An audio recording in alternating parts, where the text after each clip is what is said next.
الذكرى الأولى لميلاد سليمان عيد حكاية حلم لم يرى النور. يعد الفنان الراحل سليمان عيد واحد من أبرز نجوم الكوميديا في السينما والدراما المصرية، حيث استطاع على مدار مسيرة فنية أن يترك بصمة خاصة في قلوب الجمهور بموهبته وخفة ظله وأدواره المتنوعة التي جمعت بين الكوميديا والدراما الإنسانية. وتحل الذكرى الأولى لميلاد الفنان سليمان عيد بعد وفاته اليوم الجمعة 17 أكتوبر، إذ ولد في مثل هذا اليوم سنة 1968، ورحل عن عالمنا يوم 18 إبريل الماضي، تاركا وراءه حالة من الحزن والأسى داخل الوسط الفني وجمهوره الذي أحبه لسنوات طويلة.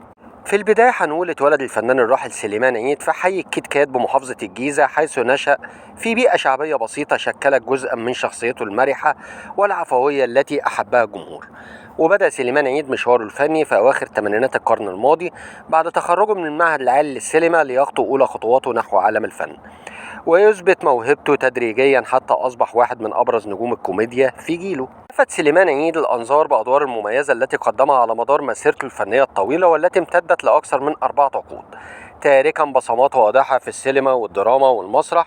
وعلى الرغم من أن معظم أدواره كانت صغيرة الحجم، فإن خفة ظله وحضوره الطاغي جعل الجمهور يتذكره دائما ويبتسم كلما ظهر على الشاشة، ليصبح أحد أهم رموز الكوميديا المحبوبة في مصر. لم يحظى الفنان الراحل سليمان عيد بالبطولة المطلقة خلال مشواره الفني، رغم ما يتمتع به من موهبة كبيرة وجماهيرية واسعة، وكان قد صرح في لقاءات سابقة عن تحضيره لعمل يكون بطولته المطلقة، وكشف أيضا تلقي عرضين سابقين للقيام بدور البطولة، إلا أن المشروعين لم يكتمل تنفيذهم في النهاية. وخلال حواره مع الإعلامية قصواء على قناة CBC، كشف سليمان عيد تفاصيل العروض التي تلقاها لتقديم البطولة المطلقة في السينما، وقال عيد: في بداية حياتي المهنية لم تكن لدي رفاهية رفض الأدوار، كنت أتكسب رزقي من الفن، ولم يكن في وسعي أن أنتظر دور البطولة، ولكن عرضت علي البطولة مرتين في السينما. المرة الأولى كانت في فيلم بعنوان معسكر حب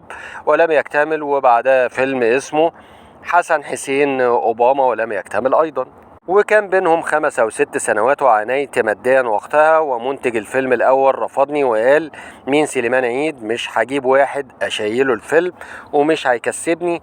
وأضاف سليمان عيد: في الفيلم الآخر كان الموضوع حلو جدا، ولكن مؤلف هذا الفيلم كان يريد أن يخرجه في نفس الوقت، إلا أن المنتج تعاقد وقتها مع مخرج كبير وسيناريست كبير، الأمر الذي رفضه المؤلف، لذا لم يكتمل هذا المشروع في سنة 2007.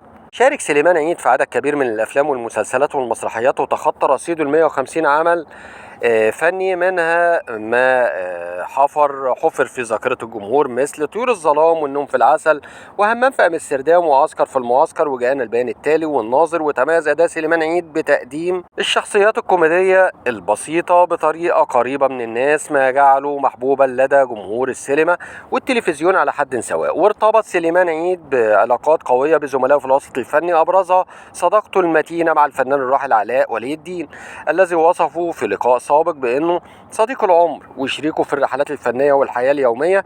وكشف سليمان عيد أن علاء ولي الدين دعمه في بداياته بشكل كبير، وكان أول من طالب بحقه المالي في أحد الأعمال الفنية رغم أن دوره كان صغير آنذاك.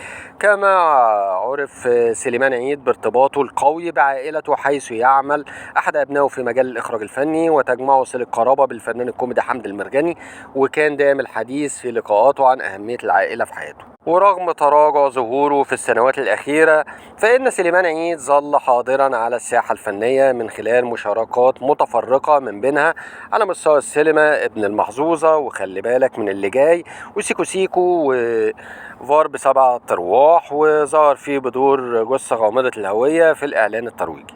وعلى مستوى الدراما التلفزيونية قدم سيد الناس وعقبال عندكم وقهوة المحطة ومغلق للصيانة، وكانت الشركة المنتجة لفيلم فيها إيه يعني طرحت البرومو التشويقي للعمل الذي انتهى تصويره منذ فترة، بمشاركة الفنانين ماجد الكدواني وغادة عادل ومصطفى غريب وأسماء جلال وميمي جمال والراحل سليمان عيد، إلى جانب عدد آخر من الفنانين. وظهر سليمان عيد في الإعلان التشويقي الفيلم فيها إيه يعني الفنان الراحل سليمان عيد، حيث يعد هذا العمل آخر أعماله. ورحل سليمان عيد عن عالمنا في 18 إبريل الماضي عن عمر يناهز 64 عام إثر إصابته بأزمة قلبية مفاجئة.